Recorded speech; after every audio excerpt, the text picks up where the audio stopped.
We'll have more news later, but next, we are pleased to welcome Shawn Ryan as our guest on the program tonight. Former Navy SEAL and CIA contractor, he's the owner of the website and YouTube channel Vigilance Elite.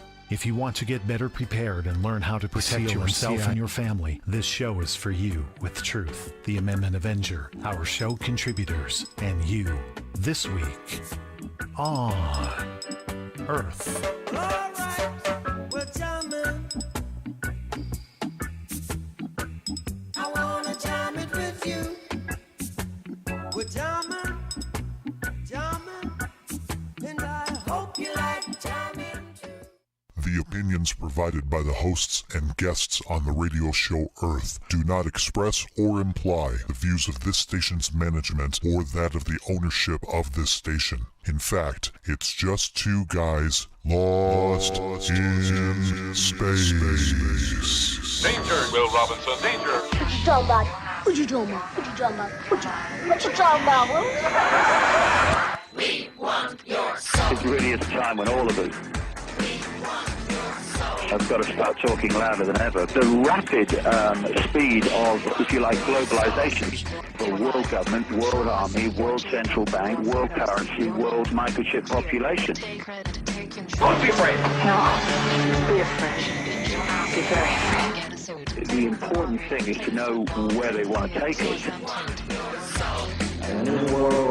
They have to destroy the dollar, destroy the pound, destroy the old order while they've been building the new world order, this technological enslavement system. The FBI is taking on $1 billion project to gather fingerprints, palm patterns, even digital pictures of faces. Eventually, it could expand to include iris patterns, face shape patterns, scars, even information about how you walk and talk. It's called biometrics. We want your soul. You can't handle the truth. Time to Howl at the Wolves. It's Saturday night, April 25, 2020 or 2020. What did they say at the Bilderberg Group? As you like it. Double A, my co-host. How are you? Great to be here. Freedom is always your first best destiny. Adam Earth in studio. How are you?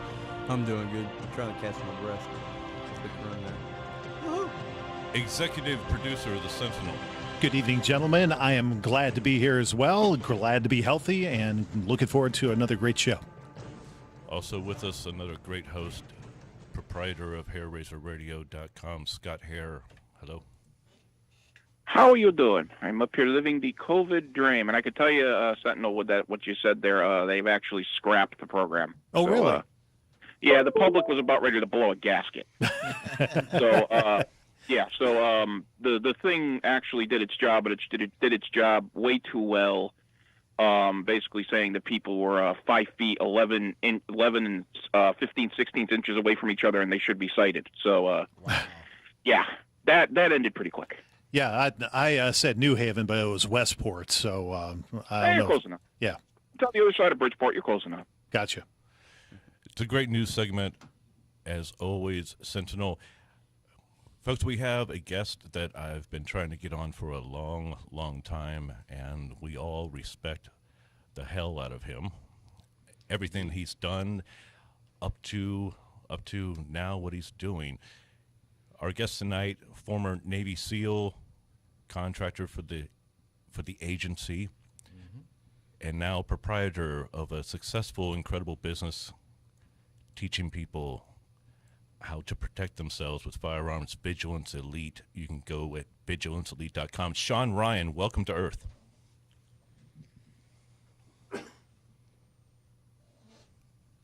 Hello, Shawn. Hello, how are you? Good, Shawn. It is absolutely incredible to talk to you and have you on the show. And please thank Katie so much for all the work she did getting you on. She's listening right now, and thank you for having me on. I really appreciate the opportunity. You know, here's the thing, Shawn. We, on this show, Earth, we cover so many topics. My co-host did 20 years on aircraft carriers. Yes. In the Navy. We've had Air Boss Ryman Schulf in studio with us. Mm-hmm. We've had a lot of military guys on this show and kind of behind the scenes, and we just I want you to understand that we respect the hell out of everything you've done, and we want to talk about Vigilance Elite. We want to talk about everything. Is it possible to let all of our listeners know how does Shawn Ryan decide at 18 or even before 18 that he didn't want to be on a ship? He wanted to be a SEAL. Yeah, that's true. When I actually just wanted to go to combat, and so I started off looking at the Army and the Green Berets and Rangers, and they weren't going to allow me to go right in there. So then I went to the Marine Corps, and I was looking at being recon, and they weren't going to let me in there either. And the Navy recruiter stuck his head out and asked me if I knew what a Navy SEAL was, and I did not know what the hell that was. So he gave me a pamphlet, and I went home and did some research and came back, and the rest is history. I said, yep, if you're going to let me go right in and give it a shot, then I'm ready to sign the paperwork. And so that's pretty much what happened. Of course, we know being a SEAL is some of the most intense training on the planet. My understanding is they do everything that Marine Recon does, and they dive, and amongst other things. So definitely, again, thanks for your service from a fellow shipmate. I did 20 years myself, and again, mostly on aircraft carriers. And so actually, one of the things that I'm most honored, a couple things that I talk a lot about is, the fact that I was able to work out with some EOD and some BUDS people and do some PT with the Marines, as well as serving on board aircraft carriers. So thank you for everything that you've done. And so while you were in and you did some deployments with the SEALs, and of course I've seen you on the TNQ podcast. I thought that was phenomenal. And of course I know you did a lot of work for the company as well. Can you describe your transition from what inspired you to get from where you were to where you are now? From the agency or from the teams? Well, yeah. Well, you could take us on a trip. Yeah, I want to walk that back a little bit. Shawn, he's giving you a broad scope, but as far as with the teams, when you're in the teams, I know there's some stuff that you can't talk about, but whatever you would like to share. And then when you punched out of the teams, there was a period of you trying to find yourself. Yeah. Well, when I left the teams, I think I was 24 years old, and I really had no idea what I wanted to do. I just wanted to give being a civilian a try, because I'd been on the road for 6 years straight. And I got out and became a realtor, and that wound up just being a complete nightmare. I didn't know how to interact with people, and I wasn't definitely not any good at it. And I really missed the camaraderie of the SEAL teams. I almost went back in, and then I got picked up by a fire academy, and I decided I would give that a try. And I went there, and it just wasn't what I had expected, and it wasn't for me. And in the middle of the fire academy, I got a call to try out for this new secret. It's a secret new program that was coming out, and that I didn't know anything about. And my buddy had told me maybe 6 months prior. He just said, "Give me your resume.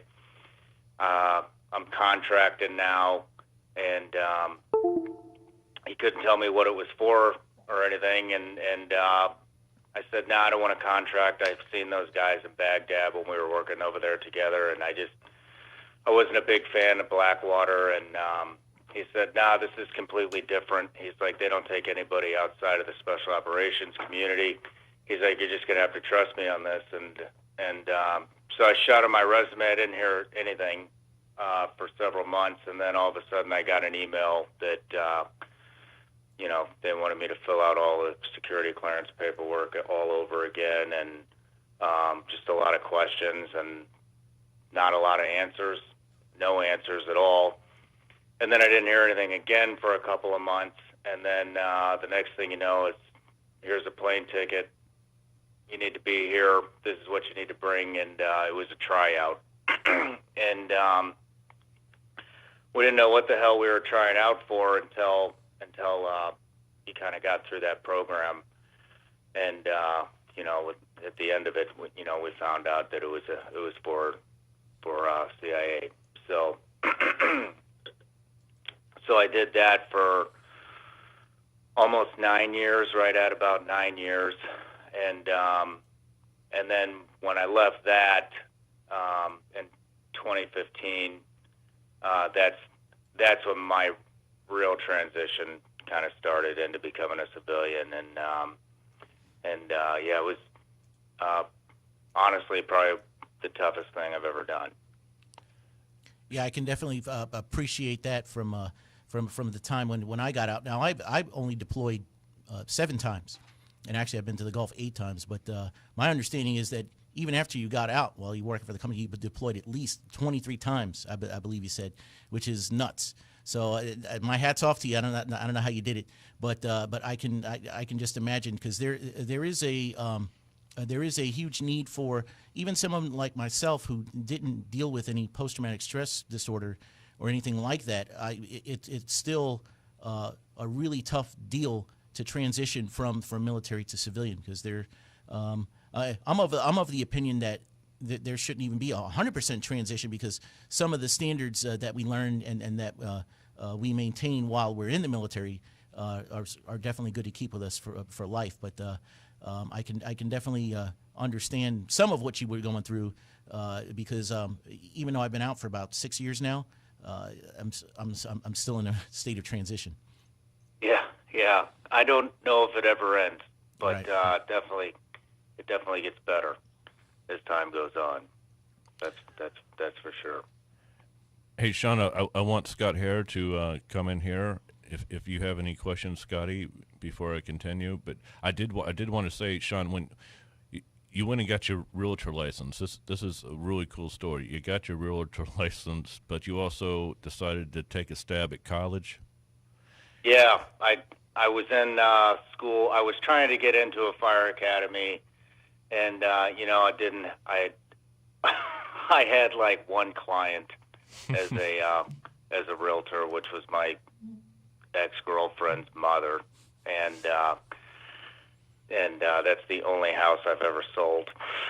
But yeah, I went to school, and I wanted to give the fire department a try, because I'd always heard about the camaraderie and everything, and so I just started knocking out gen eds and or whatever the hell you call them, and jumped into the EMT program, which I would have gone on to the paramedic, but I got picked up for the fire department right in the middle of that, and then but once I got the call to go try out for that new program, I just left everything. To be honest with you, I just wanted to go back to what I knew, and I wanted to be back with the same caliber of guys, the guys that I'm used to being around and trusted, and I just wasn't finding any of that as a civilian. Right. Scotty Hare, are you there? Yeah, man. Well, Shawn, first thing is just, thank you for your service, man. And, yeah, I'm just listening to these stories, and it's just, yeah, that's all I can say, really, right up for first is thank you for your service. For, you doing what you do lets us do what we do. So, yeah, I definitely have to say thank you first. But, reading your bio, I saw that, now you're pretty involved with helping your other brothers in special operations find that transition to civilian life. I guess, I don't know if you'd say as easy as possible, but just helping them kind of through that path to figure out the way to find that light at the end of the tunnel. For you, just as an experience, you coming through it and now you teaching, how different is it now for you to kind of be in the other seat trying to help guide your special operations brothers to that goal? I mean, it's evolved a lot, to be honest with you. When I first got out, when I left the agency, I had no idea what I was going to do, and so I started Vigilance Elite, and that was going nowhere in a hurry. And so I started helping my best friend, who was also working with me at the agency, and he separated and he had a real bad addiction, and I just wanted to be there for him. And it got to the point I didn't even really, I didn't care about myself. I pretty much dedicated my entire life to trying to save him. And I wound up meeting a lot of people. I was trying to get some help for myself. I started going to a therapist, and it was helping me a lot. And it took a lot of courage to kind of walk through that door, because I knew they were just going to read me, and I was going to eventually have to open up about a lot of things I didn't want to open up about. But once I did, it started helping me. And then when my best friend decided it was time to get some help, Gabe Accardi was his name, I walked him in, and he started getting therapy. And neither one of us had any money coming in. We had no health insurance. We had no money. We had no job. I was trying to do this business thing, but it wasn't working. And I wound up connecting a lot of people together. And one of them was a therapist. Another one was this woman out of Boston, Peggy Matthews, that owns a nonprofit, and she runs it out of her living room. It's a real small one. And I met some guys that had some connections in the VA that could kind of get things pushed through a little bit quicker. I'm sure you guys know, the government moves slow as molasses. Mm-hmm. And I was able to introduce all these people together, and what wound up happening was it was one of the best, to me, the best nonprofit for special operations that's ever existed. And they've pumped probably over 1,000 people through there now, getting benefits. I think they've got 6 Medal of Honors through there, winners through there. I mean, big, high-profile guys that didn't have anything from the VA. And anyways, I was able to connect all that because I was researching on how to give my best friend some income, some benefits, and just something to get him back on his feet. And they pulled through for both of us. He was the first one to go through that nonprofit program. I think he was the first spec ops guy through there. And then I was number 2 after they'd taken care of him. And then they kind of asked me if I could help get the word out, because they started to realize that the majority of guys that have gone to combat and come home, we're not really used to asking for help, and we're actually, we're kind of ashamed to take it. And so I kind of was trying to pave the way and let guys know it's fine to go get some help and to open up a little bit, and that you deserve those health benefits and a pension, and now it is what it is today. I got that word spread, and once it got to the point where I was almost in the way, because the word just spread like wildfire, and guys finally started coming in, and I would just tell them, hey, look, if you can afford it, first month's compensation from the VA needs to go back to the nonprofit so that Peggy can keep doing what she's doing. And for the most part, guys have upheld that, and she's doing a fantastic job and helping tons of guys. Shawn, you're so humble. Another thing that I love about you, my brother, you're so humble, and I've heard you give Peggy Matthews. Obviously, she deserves a hell of a lot of credit. Can you explain to every veteran listening to this show? We have a contributor on the show who was Bob Austin, not his real name, but been contributor to the show for a long time, and he's dealt with a lot of the same stuff that you have after getting out. But can you explain to when you first started dealing with the VA how they didn't even know what the hell a Navy SEAL was? Yeah, you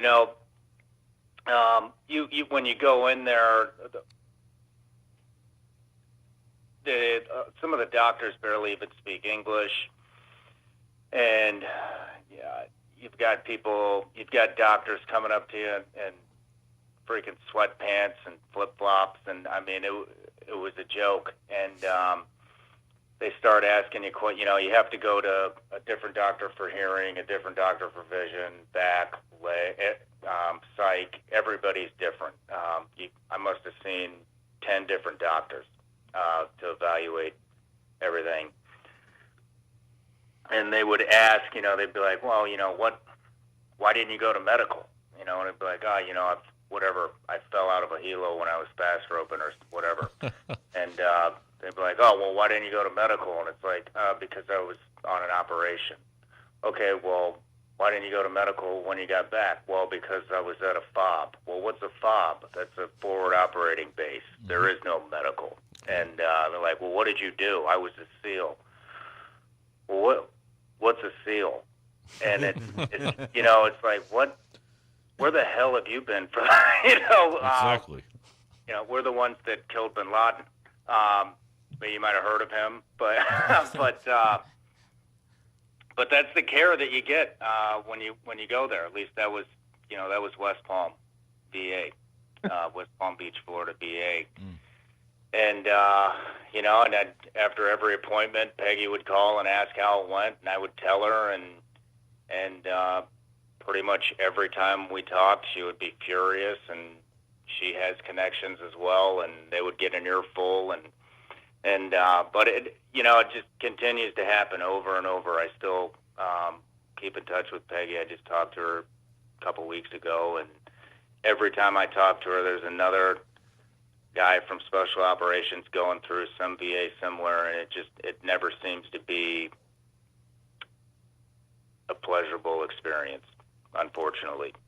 Right, and that's where I was going to go next as far as dealing with the VA, but I did want to make the point that it can be perceived as weakness to need help, but it took me 20 years to figure out. It doesn't have to take you 20 years that it's actually can be a strength to ask for help. And of course, some of the most difficult things I have in dealing with the VA now, because my personal experience in Jacksonville it's been good. However, is navigating the bureaucracy, and so I definitely needed a lot of help with that. I think I'm in a good place now, but it would have been nice to have somebody to help me do that, and if I would have known about it. But again, so I really appreciate what you do, because from firsthand experience in dealing with the VA, I know that can be even the most difficult part, is dealing with the bureaucracy. Shawn, we're gonna hit this first break, my brother. Okay. Set tight right there, this first break. Shawn Ryan is our guest, folks. VigilanceElite.com. And go there, VigilanceElite.com. You're going to hear a lot more about that as tonight's program continues. Shawn Ryan is our guest. I am a kid in a candy store. I have one of my heroes on the show. It's incredible. Folks, you're listening to the radio show Accused of Telling the Truth. EarthRadioNetwork.com is the show's website, EarthRadioNetwork.com. We'll see you on the other side. AA, what are people listening to? This is Earth.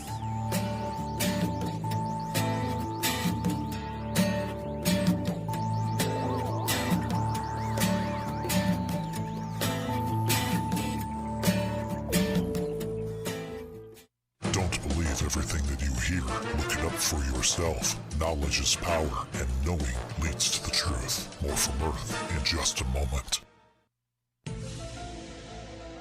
You want answers? I think I'm entitled. You want answers? I want the truth! You can't handle the truth! Time to howl at the wolves, Earth fans. Truth here with my executive producer, The Sentinel, for Earth Plus. Sentinel, let's talk about what Earth Plus members get. First of all, Earth Plus members can see the show from multiple cameras live or anytime they want. Every show is immediately uploaded and archived. You also get my exclusive Sentinel news. And weekly videos, man on the street, sit-down interviews that Double A and yours truly go out and film. And the Black Sheep Vault. One monthly show handpicked by me from years ago for $1.50 a week. That's $6 a month. You get a whole lot of content. Go to www.earthradionetwork.com. Become an Earth Plus member today. Hello, this is Ty Bollinger, author of the best-selling book, Cancer, Step Outside the Box. I want you to know some very important information. In 1985, President Ronald Reagan requested that Carnivora be sent directly to the White House at a time when only the president could obtain this world-class healer.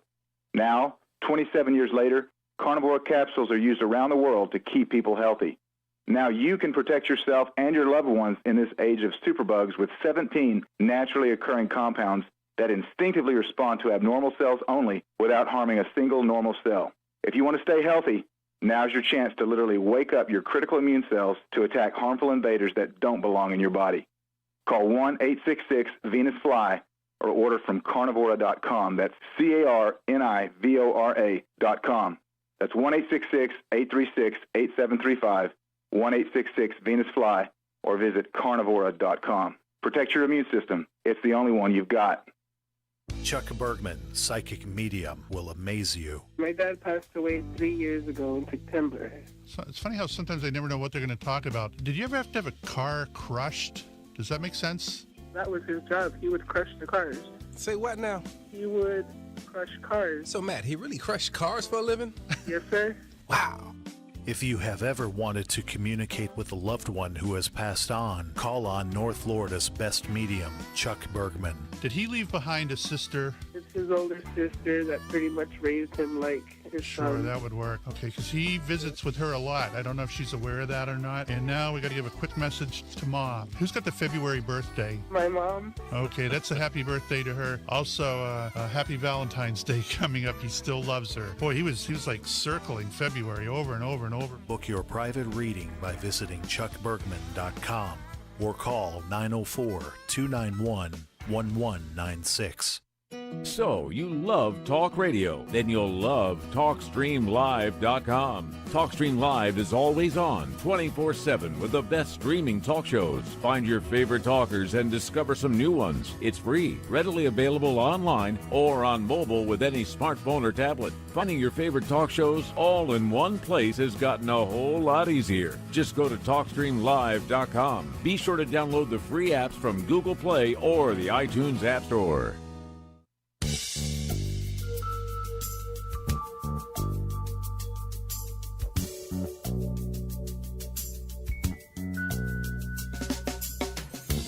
Show that has been accused of telling the truth and has been found guilty. Now back to Earth with your host, Dr. Truth. Shawn Ryan is our guest tonight. Shawn, when Katie and I were discussing, are you cool for all 2 hours or just this first hour tonight? Oh, I could probably make two. Rock on, Awesome. man. Awesome. Rock on. That is too cool for school. Now my co-host just lit up. He has a smile on his face. I'm ready. That is awesome. And just because he said that, I bought a Vigilance Elite hat. Woohoo! Oh, thank you. Some of the best hats, by the way, and the shirts. Yeah, are the incredible. quality's top of the line. Really sharp. We all I was have. trying to get. Yeah, I was trying to get the red hat, but apparently you didn't have any more, so I got the black stretch one there. Those are the best ones. And I heard you have gummy bears. We do. I'll send you guys some. Yes. We got to have the I gummy love bear, gummies. Vigilance Elite gummy bears. On the way into the radio station, Shawn, I stopped in. Adam Earth and I stopped in at a convenience store, and he was. What'd you buy? Crawlers. I bought the octopus sour bite. Yeah, and I was like, dude, you got to get gummy bears for Shawn. Trolleys. Nice. I was like, well, he's not going to be here. Here's an interesting bit of warrior history. Most people don't know that Roman soldiers used to eat raisins before they went into battle, because they were energy, packed with energy. And of course, a Roman centurion knew 26 different ways to kill people with their bare hands. And I didn't know there was 26 different ways to kill somebody with their bare hands. But again, raisins were a big deal. So I guess these are the raisins of the 21st century, is gummy bears, right before you go into battle. That's right. That's right. You give me 26 different weapons, I can kill you 26 different ways with my hands. Yeah, oh, well, there you go. I'm going to tell you. I'm going to tell you this: if they don't stop playing that radio so loud next door, and that's all I'm hearing through my microphone, I'm going to find a 27th. Wow. Okay. All right. Scott Harris laid down. Sorry, just had to put that out there. Scott Harris laid down the gauntlet up in Connecticut. That interesting state that you live in. Hey, Shawn. Yeah. Shawn, we like I said, we want to get into a lot, but this might be something that you're like, Chad, shut the F up. We're not going there. But before you punched out of the company, you did something as far as standing up for your guys. I mean, is there any specifics that you can give us? Because that's when you finally decided, I'm done. Not really.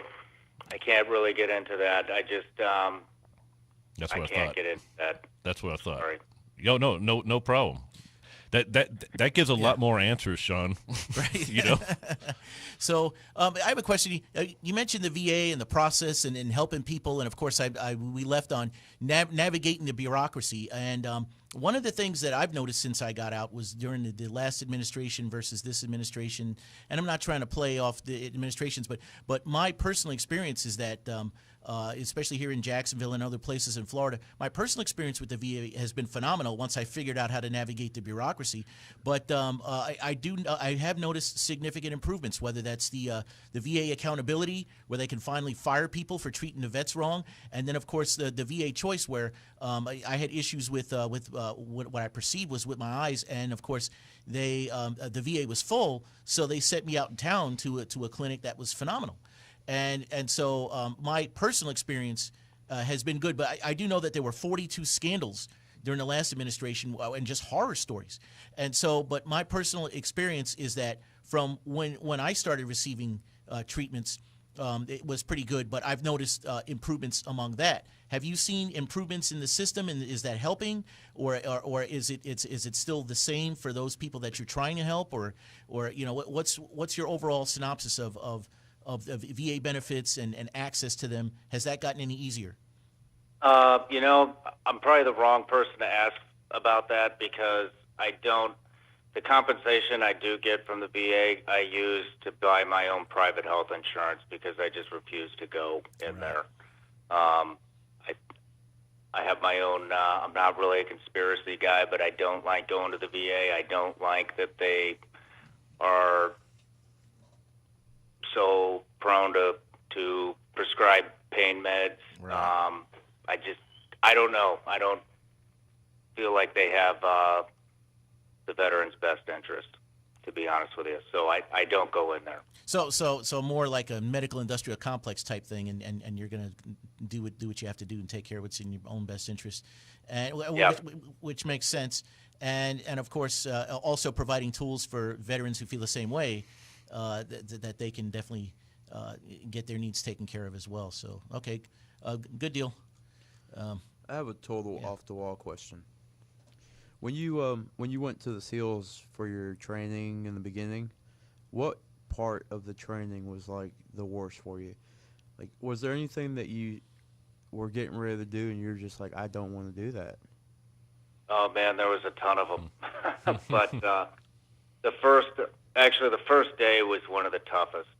When you get there, you go through like I think it's 5-week indoctrination course, which at the time you think it's kind of tough, and but it's nothing.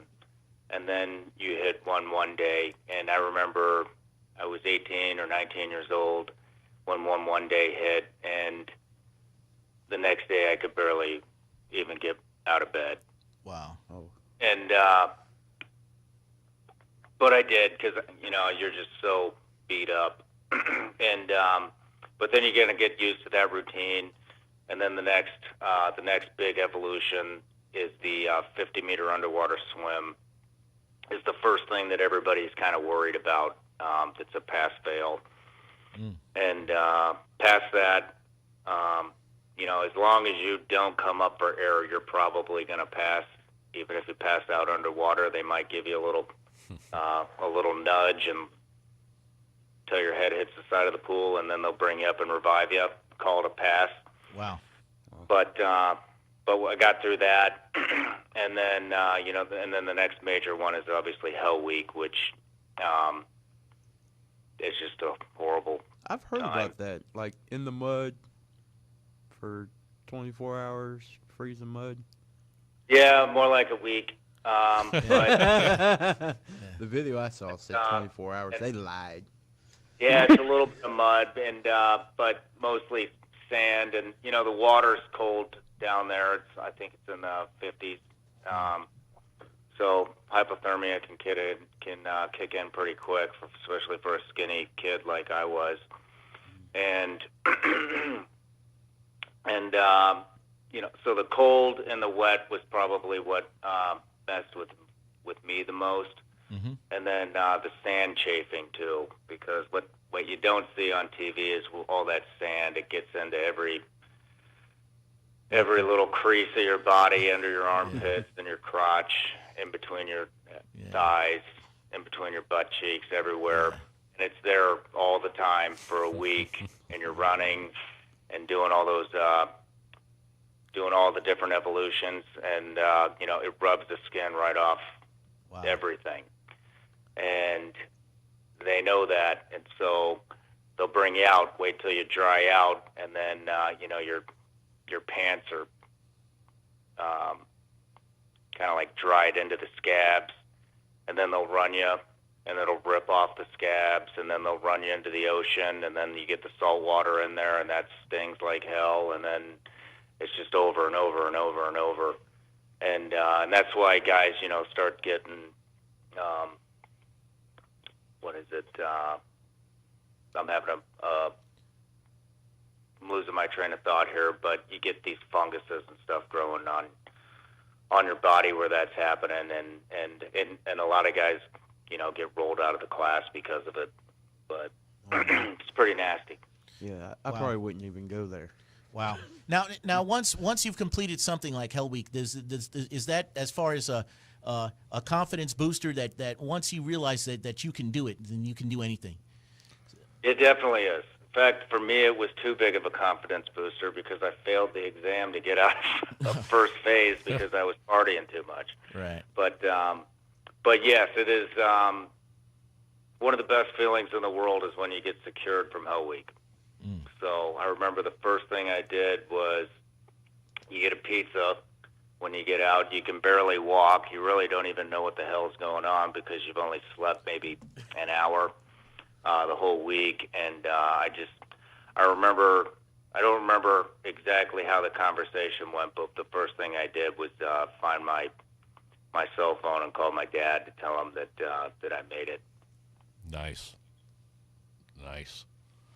So, yeah, it's for me, that's probably the first real accomplishment that I ever felt in my life is coming out of that week. Shawn, what was the documentary? Was it A&E or History Channel that did the 234 class? I think that was Discovery. Discovery? Okay. Can you? I mean, I hope this isn't a question you can't answer, but I mean, I think what I'm saying is, a lot of people watched that documentary of that class 234, I think it was, and it was huge on television, huge. Everyone watched it. Yeah. But there's a lot of people who think, oh, you graduate buds, now you're a SEAL, you got your trident. Can you get rid of that falsehood, please? I mean, every week, your Hell Week is one of the first things you do. I think it's, if I remember, it's week 3 or week 4, and buds, and then, but moving on to second phase, that you still have to go through and complete the rest of first phase, which I failed the first phase exam, which is actually a joke. I just got a little too cocky. But then you move on to second phase, and you go to diving. And the first evolution there, that's a big one, is pool comp, and that's where they pretty much knock the shit out of you underwater, and you have to go through all these procedures without any air, and to kind of get through it.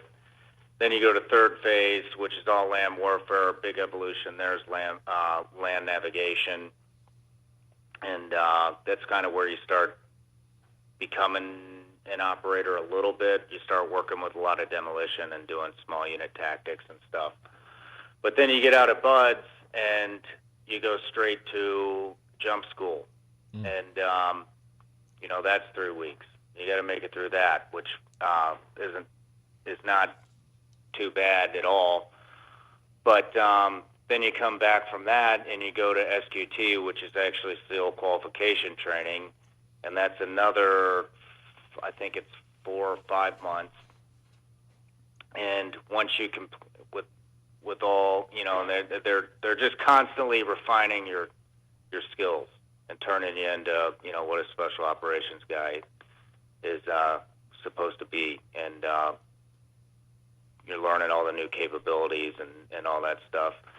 So then when you complete SQT, that's when you are finally, you get your trident, and you get your NEC code, which is 5326, Navy SEAL.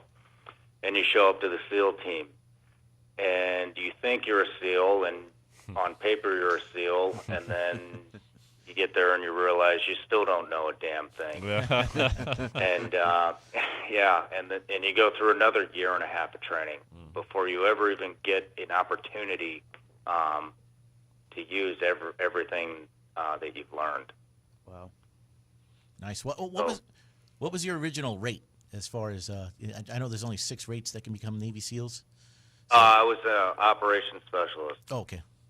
Which is like the radars and stuff like that. Nice.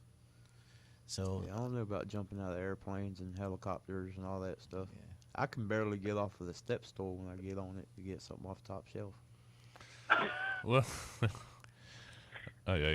Shawn, if you're gonna say stuff like that, Adam, Shawn, I'm scared. Shawn, I'm scared of the heights. Shawn, Adam Earth in studio with us. He's an amputee, and no, it ain't got nothing to do with that. I was scared of the heights before I was an amputee. No, then But is Scott here? Are you jumping in here? You want me to save this? What do you? Sure, save it for me. Okay. Okay, I gotta stop laughing. Yeah, Shawn, I'm piggybacking off everybody's questions here, but I gotta. Something popped into my head where, man, you do have all these movies that have come out over the years that give this image of what the SEALs are, of what members of the teams are. I mean, one of the first images I ever had as a kid was somebody jumping out of a Jeep over a bridge, falling about 50 feet into the water and surviving. I'm not going to name the movies, but I think you can figure it out. I may have seen. Okay. I mean, for being somebody who was on the inside, and I mean, one for me, just to give you an example, I did a report in college on the movie Top Gun because it was as it was put to me by a person who was part of NAS Fallon, who was a trainer. He said it was the absolute best propaganda movie the Navy probably ever did, and I literally tore it apart to the point where I killed people's fantasy of what the movie was, because it was just that the image that it gave was so not what the actual school was. When you see or you heard of these movies and you either seen them or read up on them, and you see what the image has been or still has kind of become of what the SEALs are and what you did, how do I put this? What is the feeling of the SEAL community when they see those movies? I mean, how do they react to them? Is it just a movie, or does some get really kind of like, okay, this is really not great? I mean, something has to be done about this. I think for the most part, they're becoming so common now that I think, I mean, the guys have a lot of different opinions. I don't watch all of them because it's just a lot more real for guys like us. Yeah. The ones and like the movies like Chris Kyle's, I can't remember the name, American Sniper and Lone Survivor. I mean, these are all guys that we knew and operated with, and so to see somebody else playing a character of a guy that you knew in real life,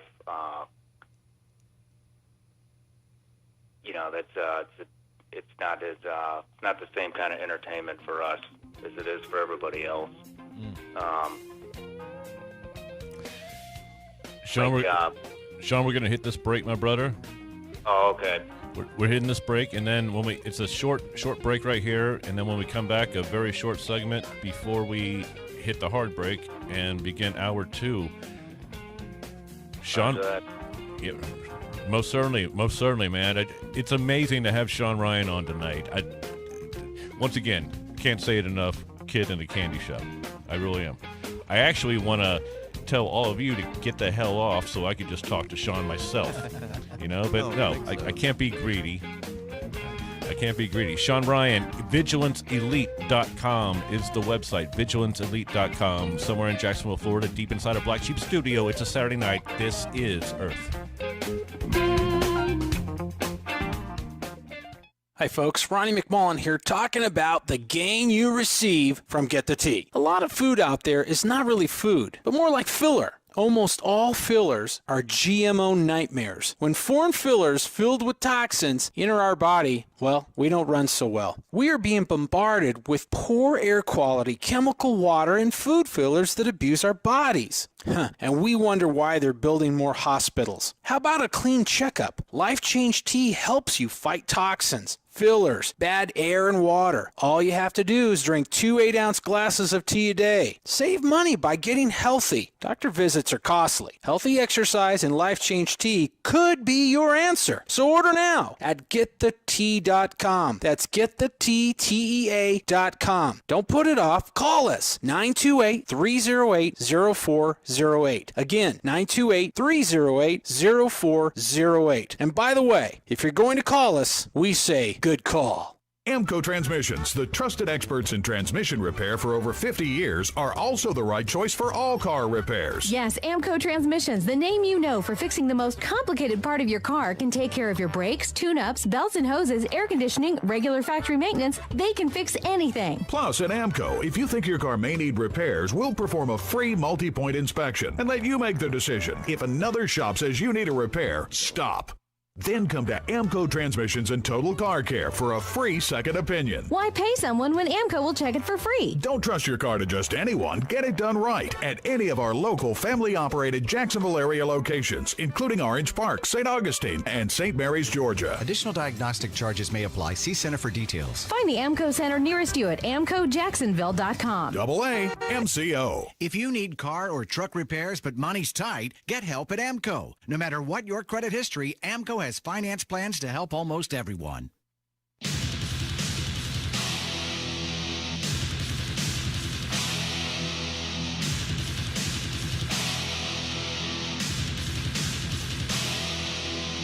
The most controversial planet in the solar system. You are listening to Earth.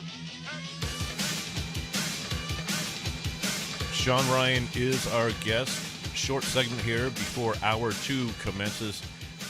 Shawn, with this just little bit of time before we hit hour 2, you got 6 minutes. You can, take a pee break if you need to, anything like that. All right. But in this short time before this break, my brother, once again, I want to thank you for coming on, and we got a lot more to talk with you about. I want to give it over to either AA real quick? I do have a quick question. In all the areas that you've operated in, right, whether it's cold weather or it's desert or it's jungle, or what did you find to be the most brutal? Great question. The most brutal? Yeah, of the different types of climates or environments or countries or whatever you want to call them. Desert or jungle? I think the diving is the most brutal, but if we're going on land, I would say the jungle. Okay. So the jungle plus, the diving, of course. That sounds, it just sounds incredibly, just the training itself. But obviously, so real world operations as far as diving. Obviously, your training helped you prepare for that. But what was it more brutal than the training, or was it because you're out there in the elements, or was it did the training overcompensate so that when you're out there it's a breeze? To be honest, I never have dove on a real world operation. It's all been land. Okay. Ever since 9/11 happened, which was right around when I went in. So I couldn't tell you, but I wouldn't want to do it real world. Well, I would do it real world just to say I've done it, but it's always the shit show. Yeah. So. Well, obviously, and you say jungle. Wow. Right. I mean, here's the thing. He's not in studio right now. He went down the hallway, but he is so scared of spiders. In the jungle, what the hell are you going to see? Snakes and spiders. Holy s. Yeah, everything in between. Yeah. It's all down there. Wow. I actually heard somebody say before, when you're in the jungle at night, it just seems like the actual jungle floor is just moving. Is that true? It's just moving. You just hear everything. Is that the kind of feeling you got? Yeah, you hear. It is loud, full of everything. It's moving. It's loud. You got monkeys throwing turds at you. You got anteaters. You have crocodiles in the rivers. You got pythons. You got poisonous snakes. You name it, it's down there. And it seems like everything wants to kill you. Well, it's billions of ants. I can imagine. Is there a certain immunity you have to build up when it comes to that? Just getting used to being stung by whatever it is out there? You just do your best and take your meds. You get prescribed a bunch of meds before you go down to South America or like Thailand, that area. But you just got to get in there and get after it. I got to ask you something else really quick, Shawn. Do the inside of 2 minutes, Scotty? The camel. This is short. The camel spider. Is its reputation true? Yes, definitely. Okay. That's all I needed to know. I want to know about that in detail on the other side of the break. Yeah, I've seen pictures. It looks like something out of the Alien movie. It's nuts, like the face huggers. And where those are in the desert, right? The camel spiders. Those are in the desert. Oh, nuts! Wow. They look like big crab things that. They jump on your face. It's like waking up in the morning and seeing one of those on your pillow right next to you. Oh, that's yeah. I think Yeah, I'm not sleeping at night. Making sweet whispers into your ear. Shawn, I'm untrained, not like you were trained. As an untrained person, I saw that I might unload an entire magazine on one spider. You just make them mad. Shawn, sit tight right there, my brother. 6 minutes before we begin hour 2. Shawn Ryan is our guest. VigilanceElite.com is the website you need to go to, VigilanceElite.com. We'll be back with Shawn Ryan in just a moment. Tito, AA, this show makes Pappy Boyington proud, my brother. Yes, it does. Hoorah, VMFA 214, Baba Black Sheep Studios. This is the show better known as Earth.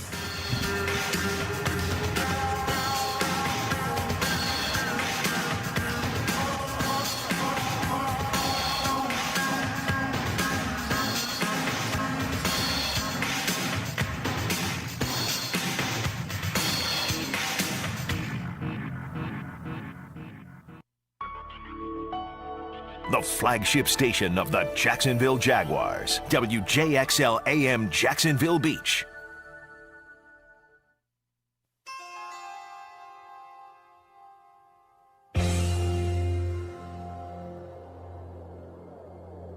You are listening to Earth. The guys are taking a break, getting ready for hour 2, and I'm sure that if you've been paying attention, you're processing what you have heard so far. Now, we don't want you to believe us just on what you have heard. Check it out for yourself and make your own decision on whether or not you are hearing the truth. What's really going on? Is this a total departure from what you know is real, or is it simply enhancing your worldview? That is a question only you can answer. We are simply opening the door to new ideas. Our thanks to Shawn Ryan for joining the program tonight. If you would like to know more about him and his training sessions and other products, go to www.vigilanceelite.com. We'll have more from him in a moment, but first, more news from the most controversial planet in the solar system. In a gruesome bit of cosmic drama, a distant star was partially devoured by a black hole, but managed to escape, at least for the time being. Looking at X-ray data from NASA and European Space Agency observatories, astronomers found what appear to be remnants of a red giant star that veered too close to a black hole. As a result, the star's outer layers were stripped away, but its core, now just a white dwarf, managed to survive. Unfortunately for the half-eaten star, astronomers predict that the black hole will continue to stack until only a small fraction of the star remains. Astronomers predict that the star's core will slowly lose mass to the black hole until it's roughly the mass of Jupiter, a process that could take billions of years. Although this is the first near-death experience they have found, scientists say that the event itself could be a fairly common occurrence. Either that, or they were extremely lucky to come upon this one. And in a related story, a black hole has again verified Einstein's theory of general relativity, thanks to the wobbly dance of a high-speed star swirling around the monster black hole at the center of our galaxy. Astronomers with the European Southern Observatory have been watching that star, named S2, orbit our local supermassive black hole for 27 years, taking precise measurements of the star's position and velocity as it swoops around the galactic center. After watching the star complete nearly 2 full orbits, the researchers concluded that the star does not have a fixed elliptical orbit as predicted by Isaac Newton's theory of gravity, but rather dances around the black hole in a pattern that resembles a rosette drawn using a spirograph.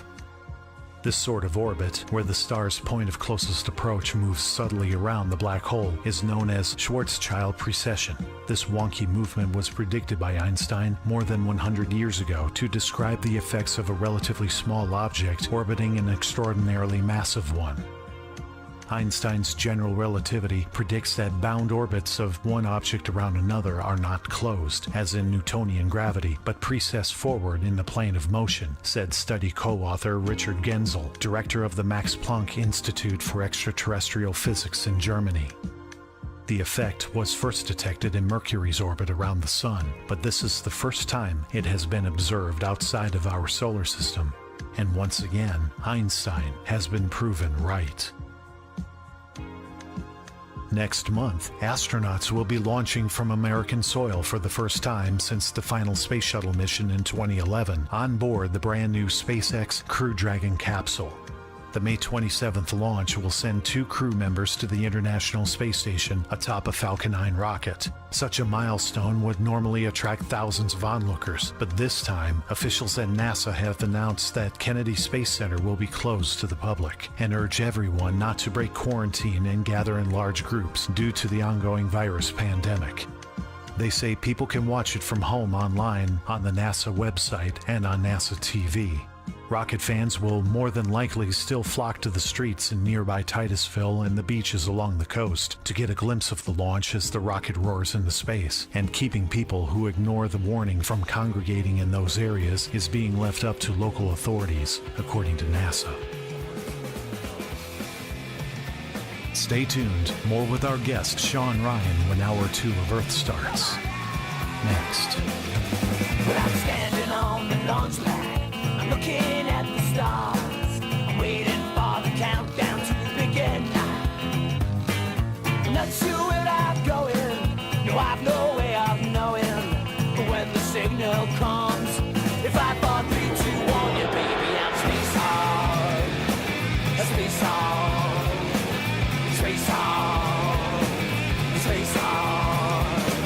When I see the moon, we got heroes so soon. The earth looks very different from up here. I'm picking up strange signals. I hope I'll be okay. Just when the signal comes. If I thought 3, 2, 1, yeah, baby, I'm space hard. Space hard. Space hard. Space hard. Here we go.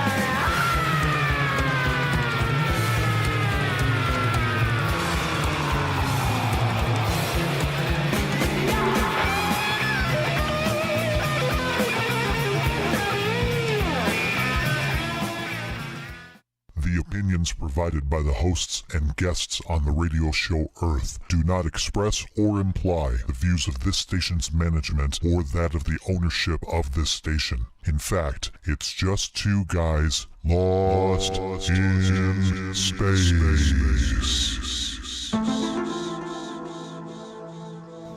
I imagine that right now you're feeling a bit like Alice. Tumbling down the rabbit hole? You have the look of a man who accepts what he sees because he is expecting to wake up. Ironically, this is not far from the truth. Let me tell you why you're here. You're here because you know something. What you know you can't explain, but you feel it. You felt it your entire life. That there's something wrong with the world. You don't know what it is, but it's there, like a splinter in your mind. Do you want to know what it is? It is the world that has been pulled over your eyes to blind you from the truth. What truth? That you are a slave. Like everyone else, you were born into bondage. Born into a prison that you cannot smell or taste or touch. A prison for your mind. Unfortunately, you have to see it for yourself. Remember, all I'm offering is the truth. Nothing more. Do you really? Follow me. And the radio show Earth is that red pill, the red pill of truth. You can't handle the truth. I didn't think so. Second hour of tonight's transmission, April 25, 2020 or 2020. As you like it, Shawn Ryan is our guest. Scott Hare from Connecticut is with us as well. Shawn, you back? I'm here. Double A, you had a question to start out? Yes, I definitely wanted to get a little bit more into the training that you provide as far as for people how to protect and everything. And I've been told by some trainers, and you can tell me whether or not this has been part of your experience, as far as whether or not women on their first try or first time at the range actually fire better than men because generally speaking, they're a little bit more terrified and intimidated because they're not used to that type of thing, whereas maybe the guy goes in there with a macho attitude like, I got this, and then therefore he doesn't perform as well because he's not listening to instructions as well, or is there a difference, or is it just maybe a size difference, the type of weapons that they can handle based on sizes? What's your experience as an instructor on any differences between men and women if they exist? I wouldn't say they shoot better right off the bat, but they always accelerate faster than men do because women don't seem to have the same ego problem that men do. Right. And they listen. They're there to learn. They're there to listen. They're not there to show off what they learned before. And a lot of men that come into the course, they want to talk about what they did before and what they're doing now and how they were taught to do it this way. And women just come in there and they're like, they just want to learn. They don't care about anything they did before. They are there to learn how to protect themselves, and that's it. And so you get to cut through all of that immediately, and they're always a sponge. They're ready to soak up any information that you're willing to give them. And when I used to do the open enrollment courses, I liked teaching the women so much that I just started doing all women's classes where they could just sign up and it would be an entire class full of women, and those were my highest selling classes when I used to do open enrollments. Nice. I've always made the argument that gun rights are women's rights because 170 years before they could vote in the United States, they could blow your head off if you got stupid. Wow. So sometimes I approach it in that manner, but it's nice to see empowerment and a great equalizer. So would you say before you branched off and did just women, what would the percentage of people, men relative to women, as far as who would sign up and actually go through the course? Was it 50-50 or thereabouts? It definitely wasn't 50-50 until I started doing all women's courses. Okay. If I did an all women's course, then, my clientele may have been close to 50-50, but if it was just a regular open enrollment course, say I had 14 people, 15 people, most likely there would only be one, maybe two women tops in the course. Okay, so you mentioned a kind of course. Are there particular levels of course as far as training? Yep, I would. I don't do the open enrollment courses anymore. I just strictly do privates and online. But in the open enrollment courses, there was Gunfighter 1, Gunfighter 2, and then we'd have like a course where they do, and that would be Gunfighter 1 pistol, Gunfighter 1 rifle, Gunfighter 2 pistol, Gunfighter 2 rifle, and then the top level course would be one where you're using both weapon systems. Scotty Hare.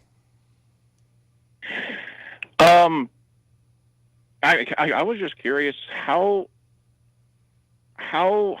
easy or hard was it to take some of the skills you had and relate them to civilians you're teaching? It was hard. It was extremely hard because you just become so advanced with the weapon systems that it would be like me asking you to teach somebody how to walk. Yeah. You're like, or even how to breathe. How do you teach somebody how to do that, right? Because you've done it for so long, you don't even think about it anymore. And that's kind of how we've become with our weapon systems. It gets hard to explain at the novice level because it's just become a part of you.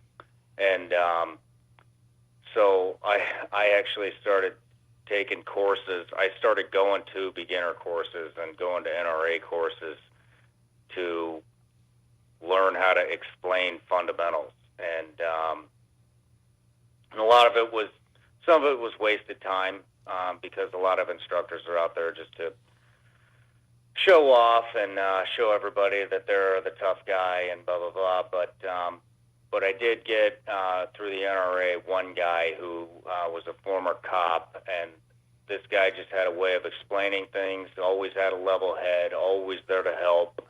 And his name was Ron Flowers, actually, and he really helped, just by watching his methods, really helped me learn how to dub everything down to a novice level and explain everything properly and it in a comfortable manner for everybody. That's a great answer and great question, Scott here. No, well, it's interesting because I'm definitely obviously not as proficient as Shawn and probably even you guys, but I've actually just found it hard to kind of teach somebody how to shoot.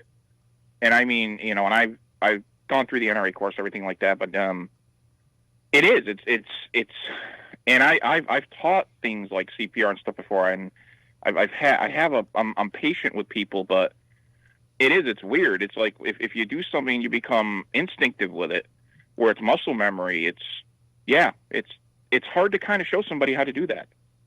Yeah, it is, and it's hard to be patient with somebody that is, terrified.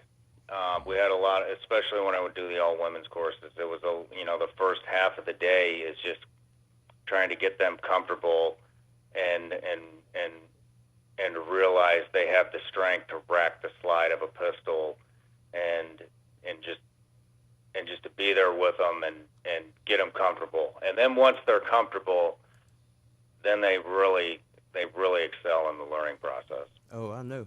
I taught my ex-wife how to shoot a gun. Big mistake. Uh-oh, you're in trouble now. She about killed me a couple times. That's why she's my ex-wife. Yeah. The hardest thing I think it is to do for an absolute novice is to get them to pull the trigger the first time.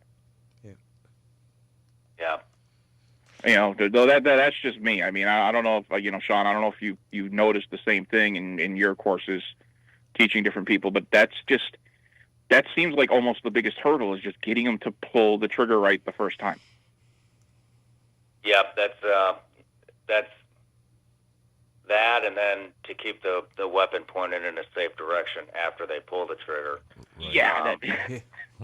So, and when that becomes challenging, you just put one round in the gun, and that way, no matter where it goes, it's fine, because you're not going to be able to control it all. So if you have somebody that's just absolutely terrified and they pull it, and as soon as they pull the trigger and they hear the bang, then sometimes they freak out. But if you only put one round in the gun, then you're keeping everybody else safe, and they're still getting the experience. Shawn, forgive me if I'm, but I want to paint this entire picture for all of our listeners. So once again, you tell me to shut the F up anytime you want to. But when you got out, when you were done with the company and all that, there's a point in your life, and what you did, you went through a hell of a lot. You went through hell, trying to find your purpose in all this. And one of the biggest things researching you that really stuck with me is, I'll clean it up for radio, but you said I had to S-can my ego. Yeah. And I mean, that's a hell of a lot for someone of your caliber. Can you explain what you meant by that to everyone listening? Well, it means a lot of things, but when competitiveness is ingrained in you through the training process, both in the company and in the teams, and that also drives your ego. And when you get out, you're kind of used to always being on the defensive, and so you go on the offensive, and it's always, what operation have you been on, and I've done more than you have, and I've done more ops than you, and I've killed more people than you, and I pulled the trigger more, whatever. It's always that, and then it gets real bad in between branches. And what happens is a lot of guys, they refuse to learn at all, and it just gets in the way. It gets in the way when they're trying to teach as well. If somebody challenges your method, a lot of guys, to include myself when I was starting off, it would just make me angry, and I would immediately go on defensive mode, and then which led to offensive mode, and it just gets in the way of your teaching, and it's not. It doesn't help anybody when you're doing that. So you got to learn to listen, which means setting your ego down, leave it at the door, and come to training with an open mind, even as an instructor.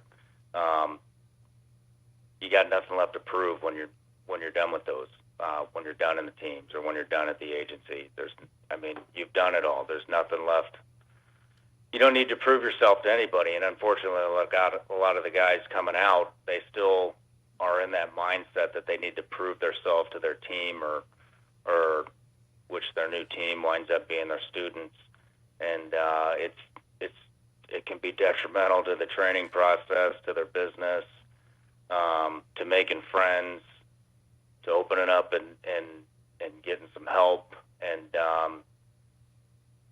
for me, I just realized that ego was just getting in the way of everything, and so I started researching and learning how to keep that in check and put it away, and it's worked tremendously well. So nice. So through Vigilance Elite to this point, how many people would you estimate that you've been able to help out? Whether that's with the training or with the transition. You want to separate those, or do you want to talk a little bit about as far as the history? How many people thus far do you think you've been able to help? Oh, I would say probably close to I in person probably close to 1,000, but nice. From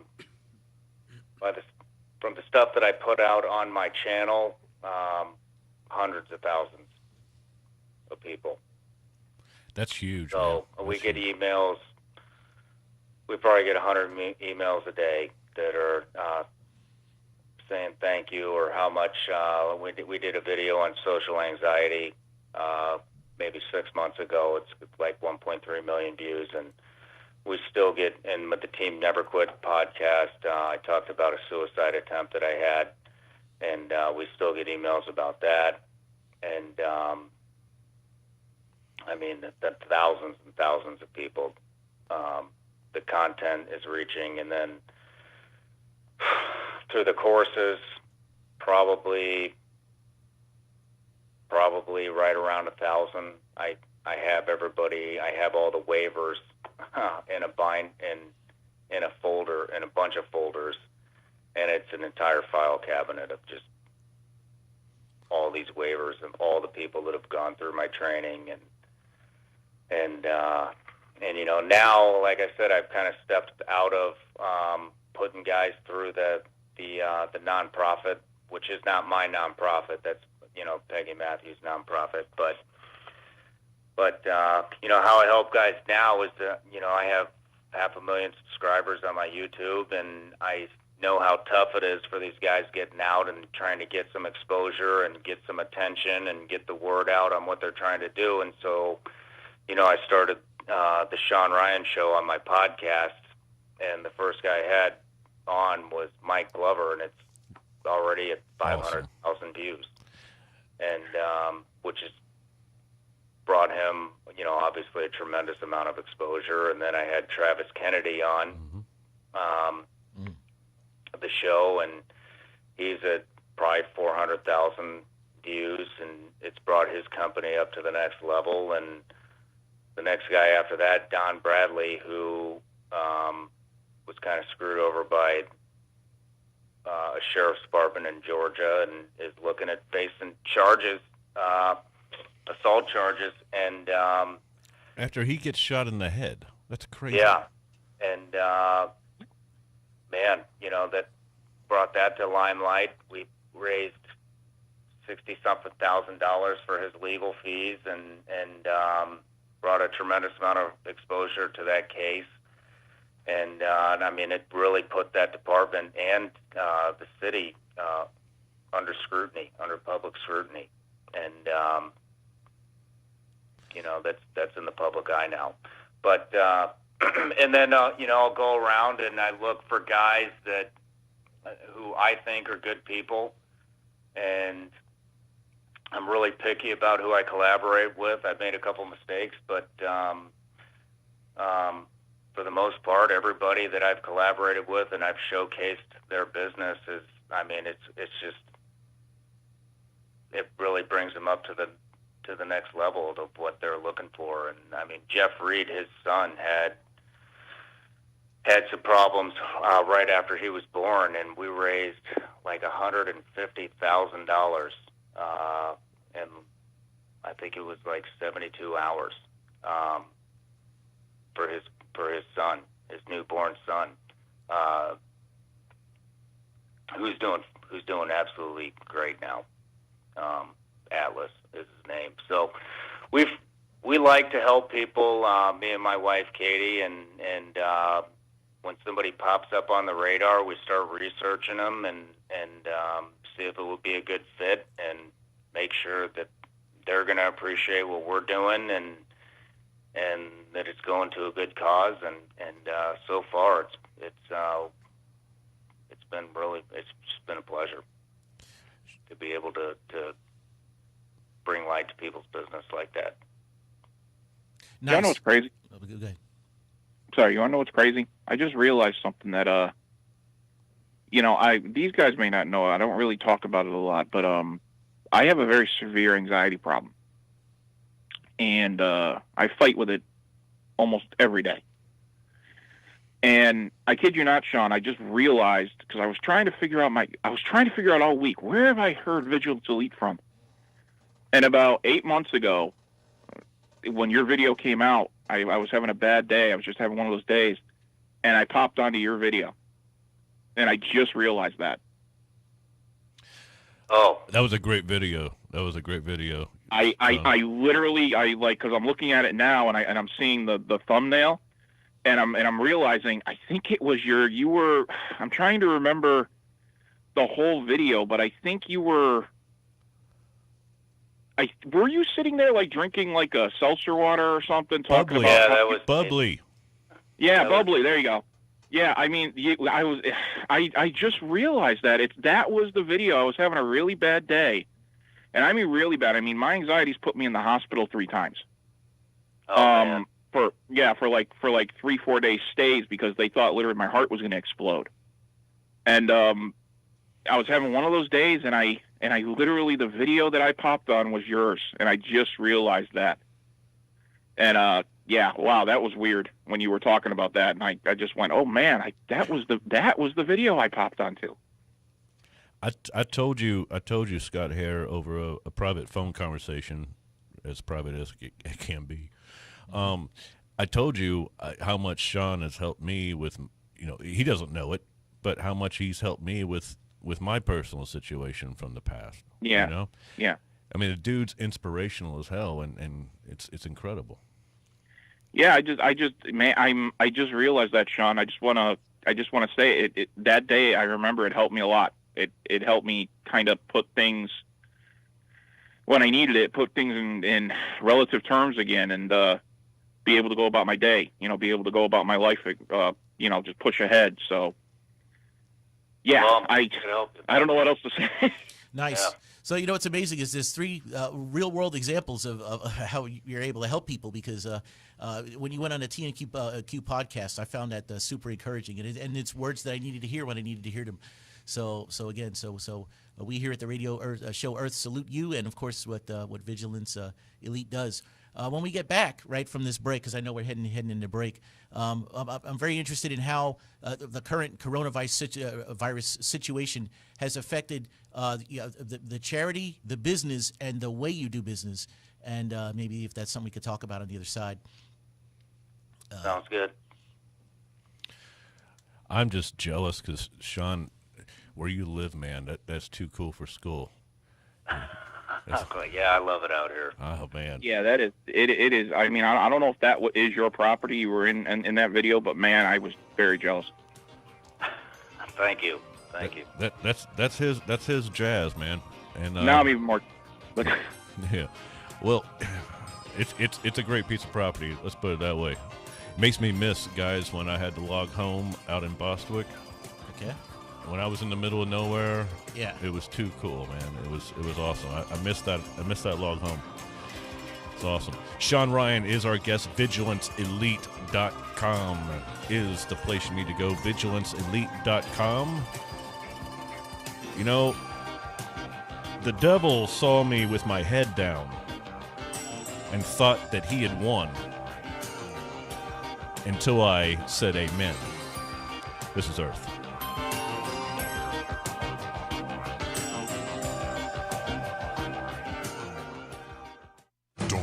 believe everything that you hear.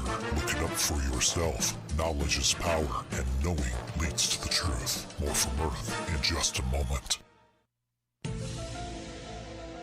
You want answers? I think I'm entitled. You want answers? I want the truth! You can't handle the truth! Time to howl at the wolves, Earth fans. Truth here with my executive producer, The Sentinel, for Earth Plus. Sentinel, let's talk about what Earth Plus members get. First of all, Earth Plus members can see the show from multiple cameras live or anytime they want. Every show is immediately uploaded and archived. You also get my exclusive Sentinel News. And weekly videos, man on the street, sit-down interviews that Double A and yours truly go out and film. And the Black Sheep Vault. One monthly show handpicked by me from years ago for $1.50 a week. That's $6 a month. You get a whole lot of content. Go to www.earthradionetwork.com. Become an Earth Plus member today. Hi folks, Ronnie McMullen here talking about the gain you receive from Get the Tea. A lot of food out there is not really food, but more like filler. Almost all fillers are GMO nightmares. When foreign fillers filled with toxins enter our body, well, we don't run so well. We are being bombarded with poor air quality, chemical water, and food fillers that abuse our bodies. And we wonder why they're building more hospitals. How about a clean checkup? Life Change Tea helps you fight toxins, fillers, bad air, and water. All you have to do is drink 2 8-ounce glasses of tea a day. Save money by getting healthy. Doctor visits are costly. Healthy exercise and Life Change Tea could be your answer. So order now at getthetea.com. That's getthetea.com. Don't put it off. Call us 928-308-0408. Again, 928-308-0408. And by the way, if you're going to call us, we say good call. Chuck Bergman, psychic medium, will amaze you. Any reason for me to see in a Rubik's Cube? Oh, it's possible. That would have to do with my brother. Why would you choose that?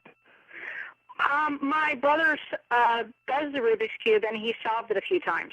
He kind of had them around his house. If you have ever wanted to communicate with a loved one who has passed on, call on North Florida's best medium, Chuck Bergman. There must be a reason why your brother that passed keeps talking to you about a cyclone. Oh, my God, I'm going to cry. My brother, Yeah? a cyclone, picked him up and threw him like 150 feet. Are you serious? And that's true. That was the reason for him dying so young. Oh, is wow. because of that cyclone. Book your private reading by visiting chuckbergman.com or call 904-291-1196.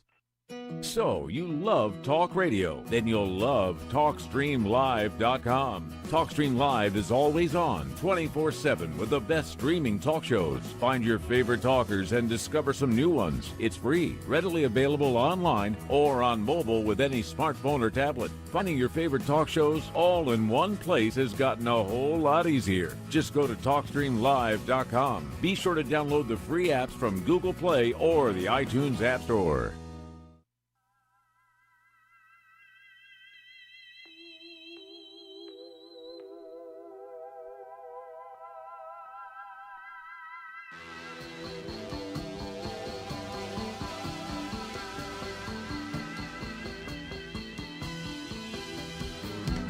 Free your mind with the truth. Now, back to Earth, the most controversial planet in the solar system. Shawn Ryan is with us, our guest tonight. VigilanceElite.com.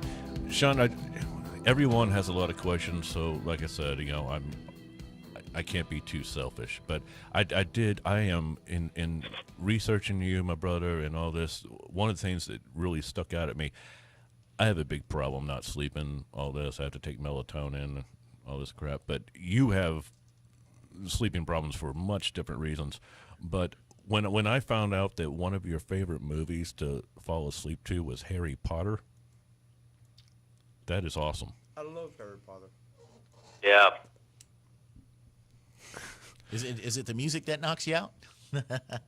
I don't know what it is. I don't know if it's the sounds or the music or there's not a lot of light flickering back and forth. Like a lot of movies. But right. Oh, it is a very dark. Whatever it is, it does the trick. Yeah, that was awesome. I was like, wow. I love Harry Potter. This makes sense because I don't think I've made it through. Go ahead. It's the sleeping spell that they put on you in the beginning of the movie. It might be. Scotty Hare, AA. Yes. Before we hit the break, I just threw it out there, and just a question as to how this current situation has affected Vigilance Elite, affected you and what you've done, what you're doing to cope and to handle it, how it's affected your business, how it's affected the charity, for better or for worse, or change the way you do business. So any of that you want to go into, we would definitely like to know. I mean, it hasn't. To be honest, I've had the highest month in sales this year was this month. Okay. And so it's for one reason or another, it's been good for me. But I mean, I've done a lot of changing in my business, and we kind of went from open enrollment to private lessons to the podcast, which is the Shawn Ryan Show. That's probably what it affected the most. We had to cancel all the upcoming guests because of the self-isolation and social distancing. Trying to kick it off again in June with a guy that I used to teach with. But, who knows, who the hell knows if that's going to happen. So that's, this show is really where I was kind of starting to focus my business on. And, you just got to adapt and overcome. We were running a pretty high-end apparel business, which we ran into some problems earlier this year. And which is actually one of the reasons we decided to go into the gummy bears. Because, it's not as expensive as the apparel is, and we were getting into some pretty high-end apparel, a lot of custom stuff, and that's all hit the back burner, unfortunately. But, I'm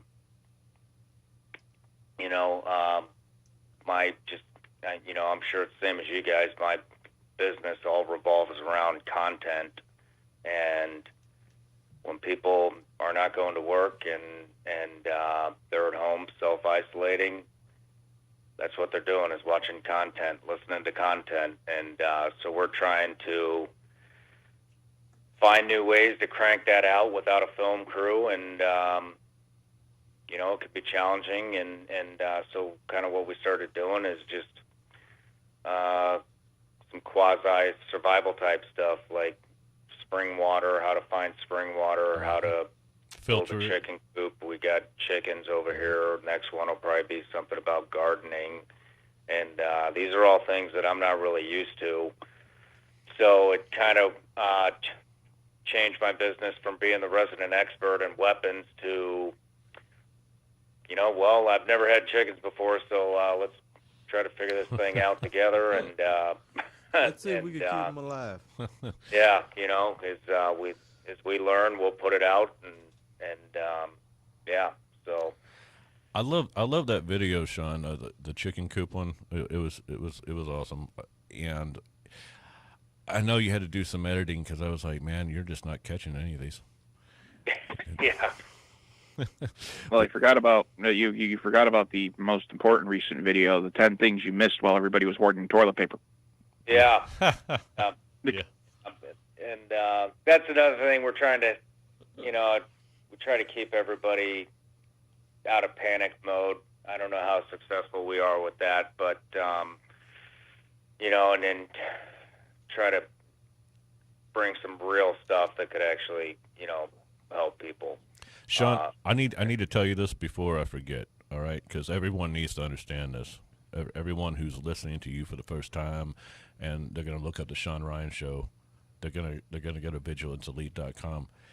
One of these videos that we're talking about, it immediately reminded me of Marcus. You probably know that 911 call when some two idiots effing killed Marcus's dog, right? And the 911 calls there, all this. You had a much different response when this dude backs into your brand new truck. You know, you could have been like, dude, you have no idea who I am. Because he's like, no, I didn't back into your truck. I said, yes, you did. Instead of pulling out the I'm Shawn Ryan, I'm a Navy SEAL, card, you let him off the hook. You want to let everyone know?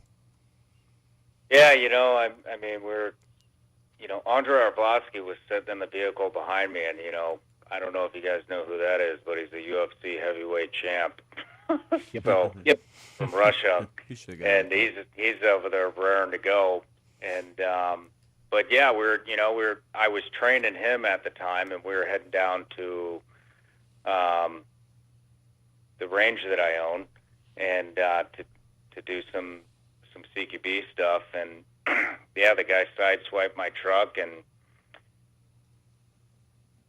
he was coming at me with a little bit of attitude, and then I found out he was a Vietnam vet, and I just, it wasn't a big deal. I said, you know what, man, just don't worry about it. And he looked like he was roughing it, and I thanked him for his service, and that was that. So, I'm glad you shared that, because that's too cool. There's a lot of, it goes back to S-Cannon, your ego that we were talking about earlier. You could have been a total a-hole if you wanted to. Yeah. Sometimes it's just not worth it. And, to say that, the Vietnam generation is really what inspired me to even look at the military. And, when I can't remember exactly what I saw. I don't remember if he had a disabled veterans plate or a bumper sticker.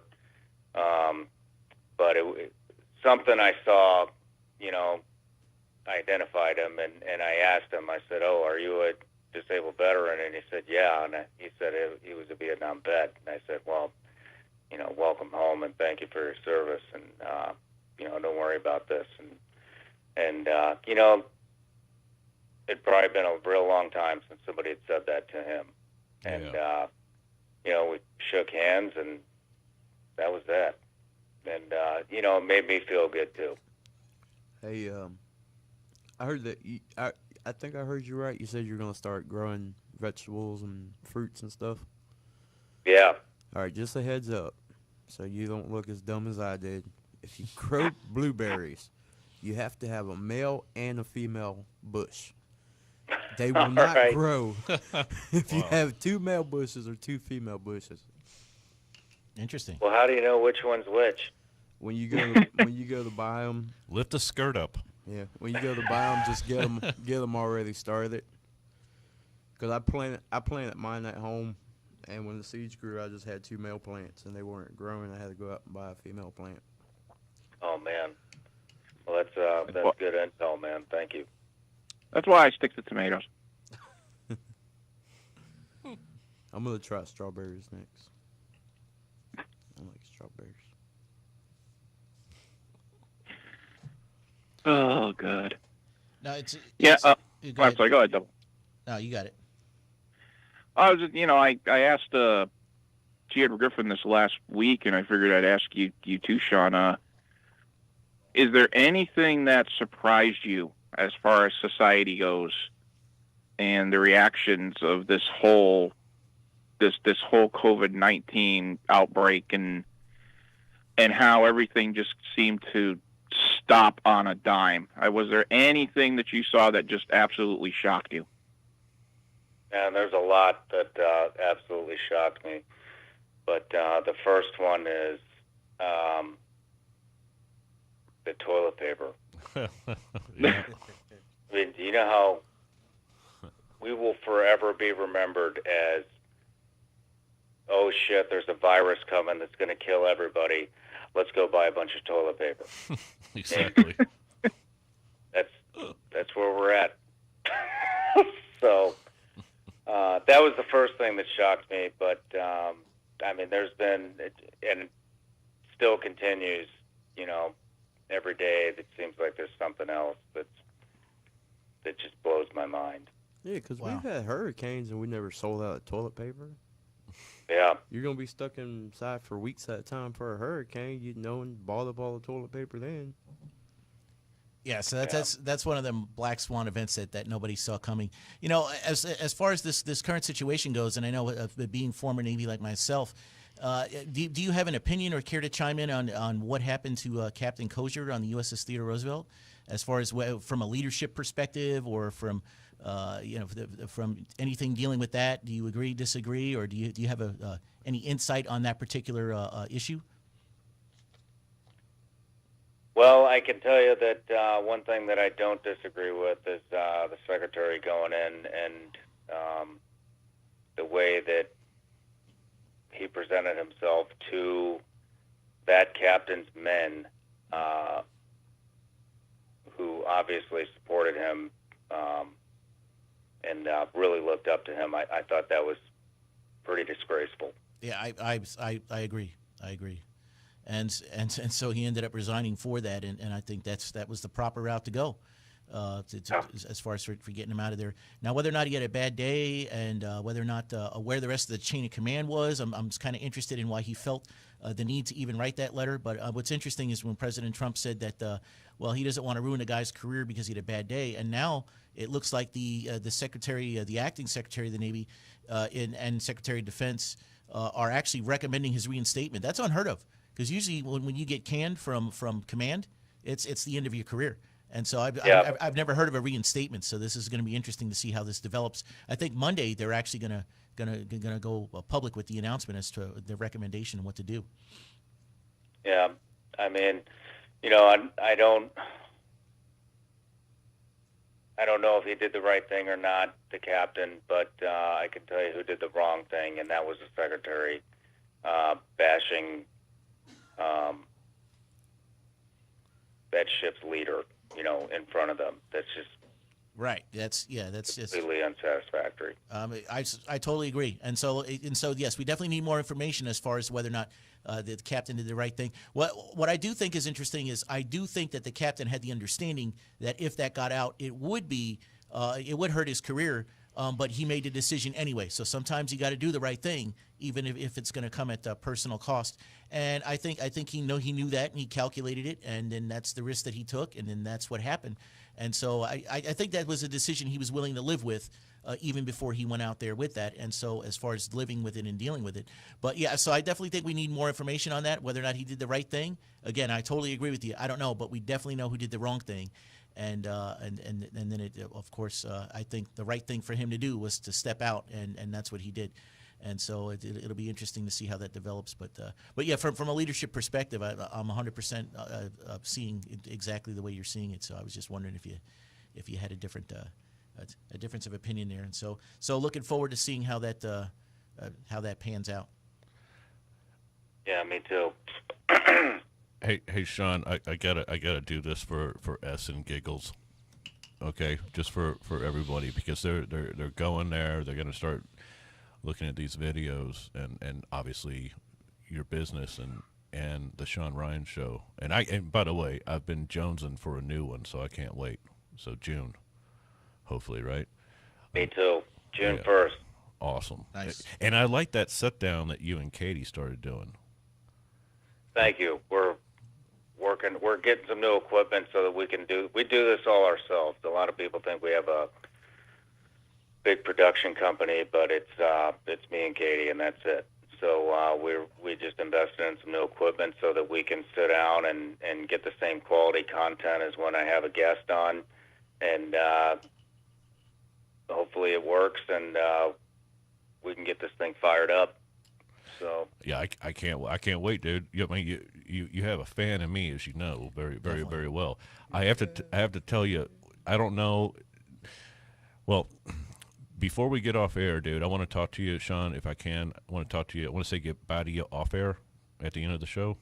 I won't keep you, just real quick, if I can. My producer will keep you on for like 2 minutes, so I can say goodbye to you off air. Mm-hmm. But for the listeners, when you're watching some of these videos, you gotta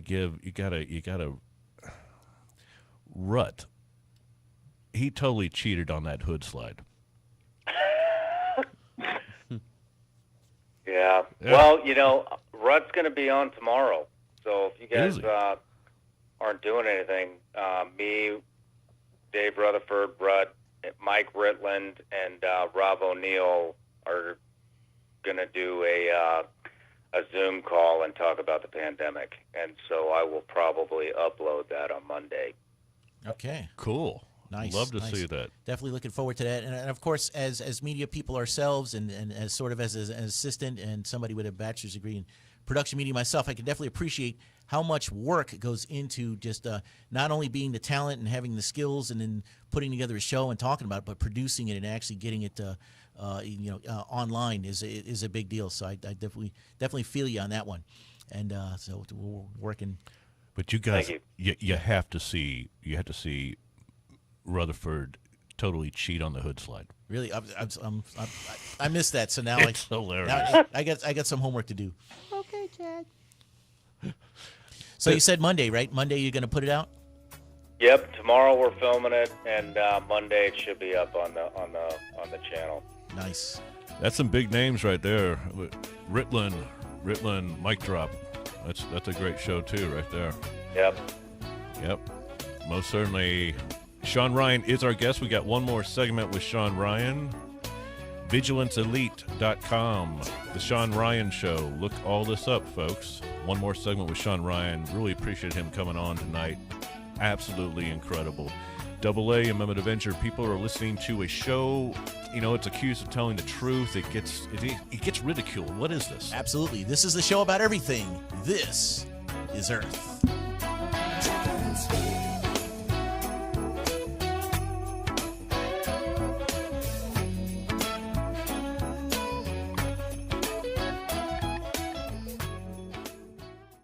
Hello, this is Ty Bollinger, author of the best-selling book, Cancer, Step Outside the Box.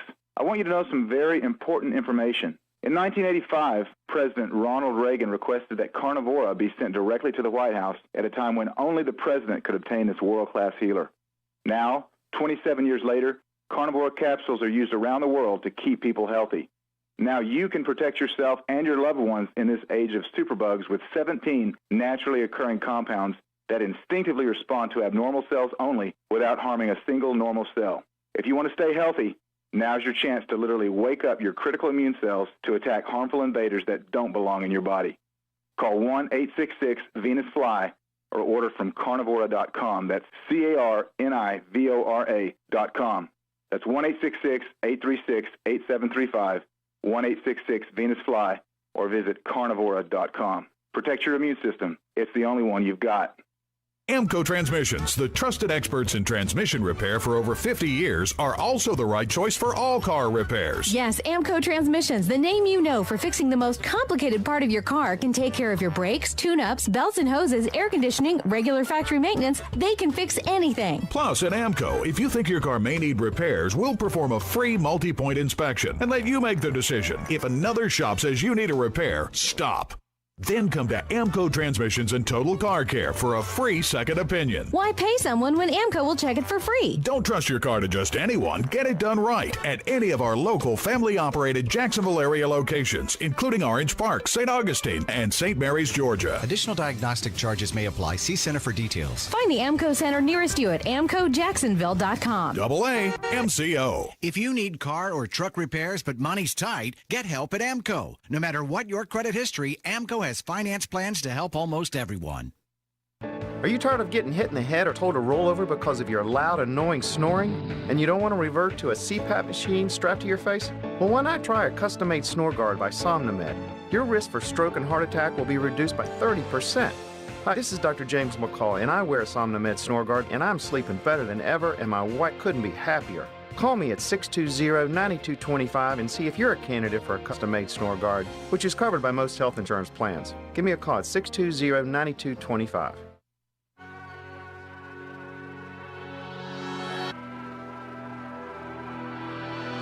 Now, back to Earth, the most controversial planet in the solar system. Here's Dr. Truth. Shawn Ryan has been our guest for all 2 hours tonight. Short segment right here. Shawn, I want to thank you. I want to talk to you off air after the show, just real briefly, I have a little idea that I want to pass by you. We'll see if it flies with you or not. But I want to thank you so much, man, for coming on, trusting us to come on and hopefully give you a good show tonight. Well, thank you for having me. I really appreciate that. Definitely. Well, thanks for your service, and again, it's great to talk to you, and hopefully this will be the first time of many. And again, looking forward to listening to the podcast on Monday, and just definitely working together with veterans and great Americans who just want to improve their skills. So I thank you for all that, and thank your entire team on behalf of the radio show Earth. We salute all of the Vigilance Elite team, and especially Katie. Absolutely. She's awesome, isn't she? Yep. After all this coronavirus and stuff goes away, I think I'm going to come out there and take one of the courses. Oh, there you go. Right on, man. I love Nice. to shoot, so anything I can learn extra is a bonus. Hey, am I allowed to say this real quick in a nutshell about your situation there, Adam? Oh, yeah. Just to let you know, Shawn, because we're short on time, but he's an amputee. Just let me do this real quick for you. He's an amputee because he was an armed security officer at one of those gambling places, internet cafes. And three, guy in the getaway car, two guys walk in with an AK, and they knew that he was the dude with the gun, so they opened fire on him. You went through 2.5 magazines. Yeah. They opened fire on him. They're really poor shots other than making him an amputee, but they're dead. And he's alive. Well, the driver's still alive. The driver's still alive, sure. We'll get to that another time. But anyway, I think it'd be awesome for you to meet him, Shawn. So we'll come out there. I was going to talk to you about that. That'd be a pleasure. Anyway. I want to go out there and shoot some weapons. Yeah, it'll be an honor. That's awesome. Awesomeness. Shawn, let everyone know listening how to get in touch with you, everything about Vigilance Elite and the Shawn Ryan Show. Well, you can find me on Instagram, Facebook, YouTube's the big one. You can find me at Shawn Ryan 762, Vigilance Elite, all handles to include YouTube and vigilanceelite.com. Absolutely awesome. When I talk to you off air, believe me, it's not a big deal, and I'll be very, very short with you, Shawn. But dude, it is just absolutely amazing to have you on for the first time, and I hope, as Double A was saying, I hope we can get you on again now that we've hopefully earned your trust. Nice. Well, I think I heard you guys do a Medium commercial. Yes. Chuck Bergen. Yeah, I'd like to come on with a Medium. He's going to be on. Chuck is going to be in studio on May 9th. Well, let me know, if you got an opening. Yeah. Hey, well, I'll make that happen for you. Damn, now I wish we had more time because... Just call in. Oh, I'll tell you what, Shawn, if you want to talk to Chuck, I'll make that happen for you. He is the real deal, believe me. All right. I'm willing to give it a shot. I've never done it before, so. Awesome. That'll actually be... Man, I wish I could tell this story, Double A, because it'll touch your heart, Shawn. Michael Strange, who was, SEAL 6 and part of Extortion 17, unfortunately, when that went down, Charles Strange, his father, has been on the show many times, and Charles called in and got a reading from Chuck, and it was incredible. It was incredible. I'll let you know all about it, my brother. Shawn Ryan, thank you so much for coming on. VigilanceElite.com. We'll talk to you again soon. Thank you, guys. You guys have a good night. I appreciate it. Thanks, you too. Awesomeness. Okay, next week, The Untold Truth about the most terrifying incident in submarine naval history by W. Craig Reed, a New York Times best-selling author, former operator and submariner. We're looking forward to that. I'm Double A, the Amendment Avenger, and freedom is always your first best destiny. Have a good night, everybody. Scotty here. Love you, brother. See you later. Yep. For our elusive engineer, the greatest producer on the planet, the Sentinel, Webmaster Tony, and the great Bob Austin. Until next time, let justice be done, though the heavens fall on truth. This is Earth. And we close with good night, good luck, and God bless all of you on the good Earth.